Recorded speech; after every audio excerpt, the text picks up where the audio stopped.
नमस्कार साथियों, आज मैं फिर से हाजिर हूँ एक बिल्कुल ही नए इन्वेस्टमेंट ऑप्शन के साथ। दोस्तों, आज मैं जिस स्कीम के बारे में बात करने जा रहा हूँ वो स्कीम जब से शुरू हुई है यानी 2 जनवरी 2013 से लेकर के अब तक का उसका रिटर्न रहा है 14.20% का। दोस्तों, इस स्कीम के पिछले 5 वर्षों के अगर रिटर्न को देखा जाए तो पिछले 5 सालों में इस स्कीम ने 12.70% का रिटर्न दे दिया है। इस स्कीम का नाम है टाटा हाइब्रिड इक्विटी फंड। दोस्तों, टाटा हाइब्रिड इक्विटी फंड के अगर 3 सालों के रिटर्न को देखा जाए तो 15.63% का रिटर्न रहा है। और अगर 1 साल के रिटर्न को देख लिया जाए तो टाटा हाइब्रिड इक्विटी फंड ने 25.90% का रिटर्न दे दिया है।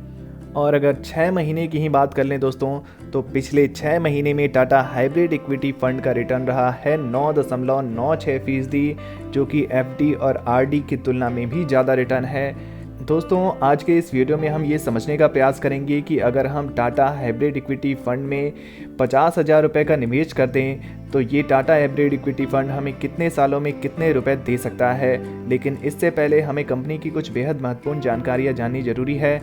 और आइए जान लेते हैं टाटा हाइब्रिड इक्विटी फंड की कुछ महत्वपूर्ण डिटेल्स।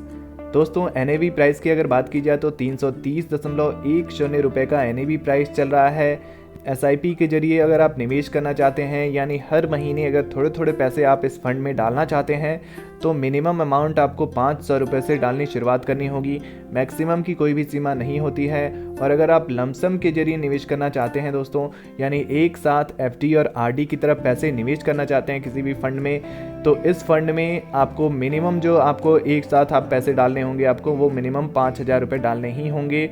उससे ज़्यादा उससे कम तो नहीं डाल सकते हैं आप। और मैक्सिमम की कोई भी सीमा यहाँ पर नहीं होती है, आप कितने भी पैसे एक साथ इस फंड में डाल सकते हैं।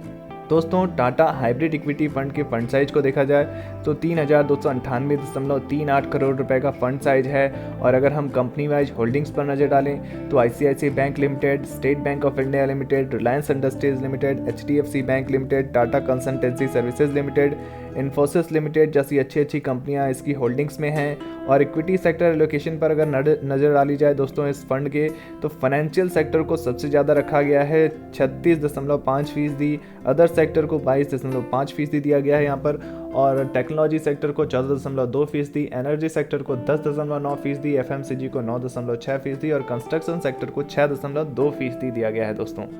आइए दोस्तों, आपको कैलकुलेटर पर लेकर चलता हूं और वहां चल के हम समझने का प्रयास करेंगे कि अगर हम इस फंड में 50,000 रुपये का निवेश कर दें तो अलग अलग टाइम पीरियड पर हमें ये फंड कितने सालों में कितने रुपए दे सकता है। इसको हम कैलकुलेटर पर समझने का प्रयास करेंगे। तो दोस्तों, ये है हमारा कैलकुलेटर। यहाँ पर हमें कैलकुलेट करना है, जो हमने लक्ष्य रखा है वो 50,000 रुपये टोटल इन्वेस्टमेंट का लक्ष्य रखा है।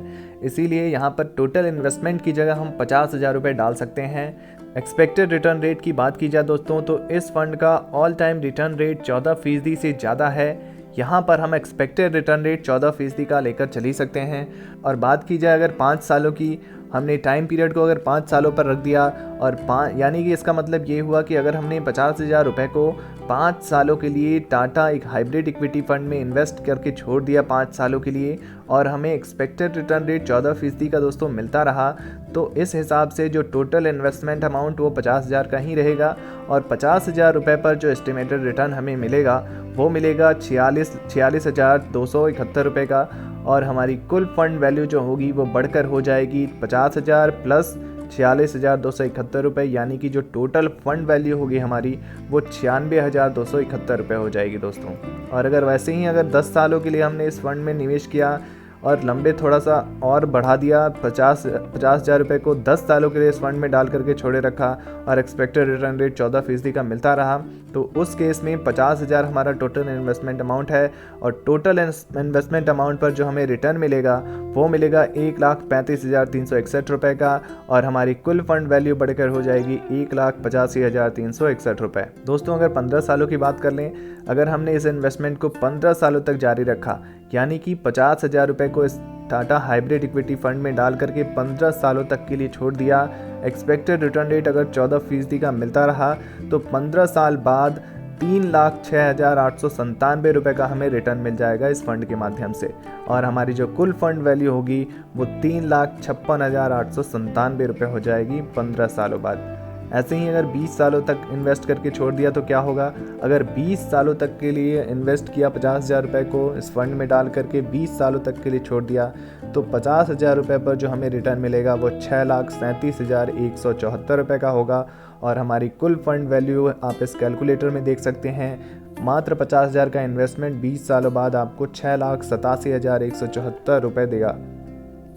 दोस्तों अगर 25 सालों की बात कर लेते हैं, ऐसे ही अगर 25 सालों तक इन्वेस्टमेंट कर दिया तो क्या होगा, 25 सालों बाद 50,000 रुपये पर जो आपको एस्टिमेटेड रिटर्न मिलेगा वो 12,73,096 रुपये का होगा और आपकी कुल फंड वैल्यू बढ़कर हो जाएगी 13,23,096 रुपये। दोस्तों बात कर लेते हैं 30 सालों की। अगर लंबे समय अवधि तक आपने निवेश किया, 50,000 रुपये का इन्वेस्टमेंट किया, टाटा हाइब्रिड इक्विटी फंड में आपने 50,000 रुपये को डाल करके 30 सालों तक के लिए छोड़ दिया तो 30 सालों के बाद क्या मिलेगा आपको, वो यहाँ पे आप इस कैलकुलेटर में देख सकते हैं। 30 सालों बाद आपको जो रिटर्न मिल रहा है 50,000 रुपये पर वो 24,97,508 रुपये का मिल रहा है। यानी कि आज जो आपकी टोटल फंड वैल्यू होगी 30 सालों बाद, वो 30 सालों बाद आपका जो 50,000 रुपये है वो बढ़कर हो जाएगा 25,47,508 रुपये।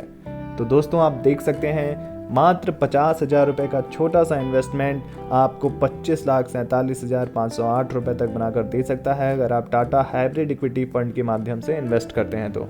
दोस्तों टाटा हाइब्रिड इक्विटी फंड की अगर कुछ अन्य डिटेल्स पर बात की जाए तो एक्सपेंस रेशियो यहाँ पर आपको 1.04% का देना होता है। अगर आप एग्जिट लोड की बात करें तो 1% का एग्जिट लोड लगता है अगर आप 1 साल के भीतर रिडीम कर लेते हैं, और स्टैम्प ड्यूटी यहाँ पर आपको 0.005% देना होता है। और आपको कैपिटल गेन टैक्स देना होता है। कैपिटल गेन टैक्स 2 तरह के होते हैं। अगर आप 1 साल के पहले अपना पैसा निकाल लेते हैं तो आपको short term capital gain tax देना होता है, वो होता है 15% प्लस सेस प्लस सरचार्ज। और वहीं अगर आप 1 साल के बाद पैसा निकालते हैं तो आपको long term capital gain tax देना होता है, जिसमें आपको 1 लाख तक कोई भी टैक्स नहीं देना होता है। अगर आपका कैपिटल गेन 1 लाख से ऊपर होता है तो आपको 10% प्लस सेस प्लस सरचार्ज देना होता है। तो दोस्तों टाटा हाइब्रिड इक्विटी फंड की जानकारी कैसी लगी कमेंट बॉक्स में ज़रूर लिखिए। वीडियो से जुड़ा कोई प्रश्न है तो आप पूछ सकते हैं, और ऐसे ही नए नए इन्वेस्टमेंट ऑप्शन के लिए हमारे इस चैनल को सब्सक्राइब करना ना भूलें। धन्यवाद।